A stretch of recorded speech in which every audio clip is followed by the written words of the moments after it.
Коммерческий банк «Кыргызстан» предупреждает: не дай себя обмануть и сохрани свои деньги. Посмотрите, как действуют мошенники. Добрый день, я по поводу объявления. Телефон не продали? Добрый день, еще нет? Дело в том, что я не в Бишкеке. Могу я перевести деньги на ваш банковский счет? А вы мне отправите через курьера. Хорошо, можете перевести мне на карту.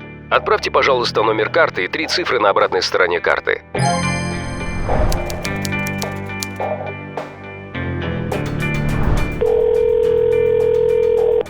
Добрый день. Это служба безопасности банка. По вашей карте прошла подозрительная операция на сумму 15 тысяч сом. Добрый день, я ее не совершал. Может, вы отдали карту вашим родственникам? Нет, она у меня. Тогда это мошенники. Скажите номер карты и код из СМС.